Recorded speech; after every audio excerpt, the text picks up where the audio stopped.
Here's a name I can say from the Eradicator.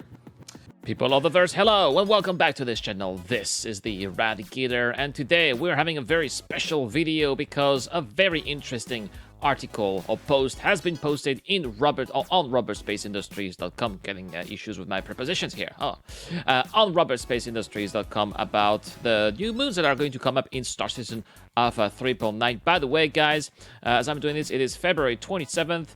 The end of February is coming soon. 3.8.2 is supposed to be released really soon. We still have 2 days to go. Well, this year we have a 29th of February. And so after that, it is going to be time for 3.9 PTU. I do expect 3.9 PTU to come in the hands of the Evo Caddy in about 2 weeks. So we're really getting close to release to Evo Caddy, and that's why we're getting more information like these.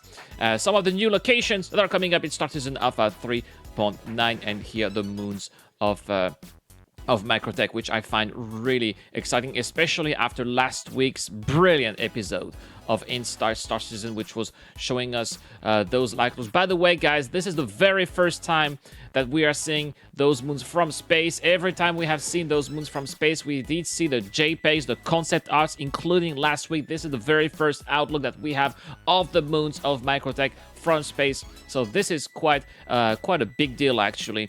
So let's have a look here at first. This is Calliope. Calliope is the dry moon around Microtech. And it features, some kind of haze like this, but it doesn't have any ocean or anything. Maybe it is going to have some snowstorms, because you can see that it is still quite icy, but not too significant. From at least the information that we know, it has a lot of a rocky landscape like this, and apparently the haze is also said to be pretty thick. So flying there around this moon here is definitely not going to be easy. Apparently, that's what they say, right? It is also said that Calliope is the coldest moon of all of the different moons of Microtech. So even if you have the special suit that is supposed to be to give you extra protection against cold environments, that even if you have this suit, it still might be not good enough. So explorers here are definitely going to have a hard time. As far as I'm concerned, I'm only going to go there for trade, so I'll just leave my ship to go to trade outposts back and forth. That's all I'll be doing here, so I'm not really too concerned about that. But if you're an explorer, if you are into a miner, you want to do FPM, first person mining, then yeah, you are definitely going to need that special suit. Here we go, guys. This is Stanton 4B, also known as Clio. And Clio here is going to be, I think, the biggest touristic spot of the Microtech area. Perhaps it is going to attract even more people than Microtech itself, simply because this is the moon that has those jade colored oceans. Look at how big those oceans are. They cover quite a significant portion of the moon itself. The ocean coverage seems to be far more important in terms of proportion, of course, not an actual volume, but in terms of proportion, they seem to be far more important than what we are seeing on Hurston, which is definitely giving this unique looks here to this. Now, obviously, this moon is not going to be filled with water. I would suspect that the ocean is either, it could be carbon dioxide, it could be oxygen, or maybe ammonia. We still don't know exactly what it is.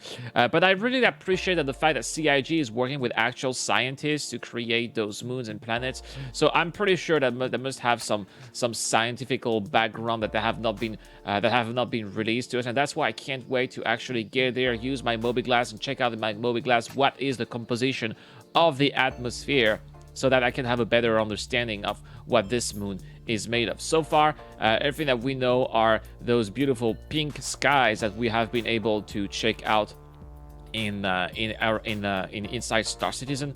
So what makes those pink clouds very interesting is probably something that filters pink color throughout the atmosphere, just like ozone is filtering blue color in our own atmosphere on Earth. So here there's apparently, I think it's probably going to be at certain times of the day, because you can see when the sun is high, the sky gets that green hue here. It's got a purple, pink pinkish on the bottom, but still green hue. But when the sun is setting, that is where it has this pink hue. Very interesting. Look at that pink beach here and the reflection on the water. I think that we are going to have probably some of the most beautiful, if not the most beautiful, sunset and sunrises of the Stanton system and in the game right now on Clio, which is why I cannot wait to be visiting this moon. This is also very wonderful to see all of those different patches of island. This is such a big difference compared to anything we've seen before, and all of this is because these moons have been these are the very first planetary bodies that we see that have been released or done mostly with Planetech V4. Microtech was still done a little bit when Planetech V3 was around, but these moons here were, I think that from what I understand, I know I've been very vocal about Jared and co saying that these moons have been done in just 3 months only. I think that what they mean is that they've redone the month in just 3 months to make them look like this using Planetech V4. This is my favorite image of all of the different images that we are seeing in this article. How amazing is that? I am blown away by what I'm seeing here. All right, the next thing, let's have a look at those oceans here. One more time, another shot here of those oceans. What are those pink things here? I wonder if these are clouds or reflections from the sky. Anyway, the next thing that we are going to see here, the next moon is the last moon. This is Euterpe, if I am correct. I think that we say Euterpe. They did say somewhere, yeah, Euterpe. All right, I was right, yeah. So Euterpe is the last moon of Microtech, and here it doesn't have it does have oceans, but these oceans that, as you can see, are frozen. So it's the same type of frozen ocean biomes that we're gonna have on Microtech, except that here it's a moon, and the geographical the geological structure that we see on the surface is also a little bit different. You don't have a lot of big continents here. They're mostly small islands, and on those small islands you see those erected geological structures here, similar to what we see, for example, when if you travel to Delamar, you see a lot of those.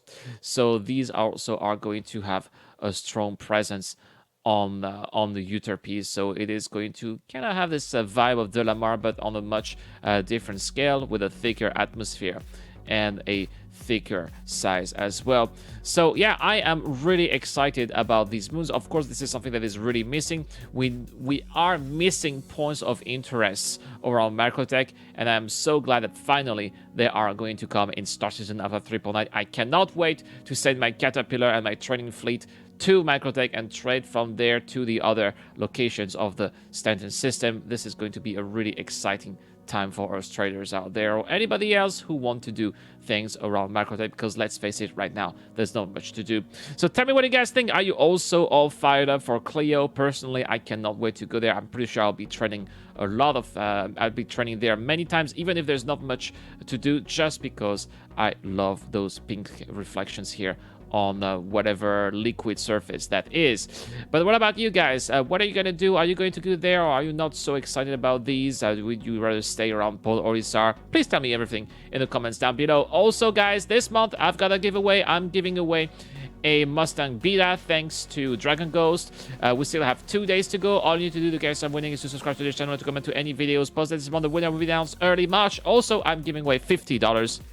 You need to be a Patreon to have a chance of winning. Patreon pledges out at the dollar amount, and they really help this channel a lot. If you want to support this channel, you can also hit the join button.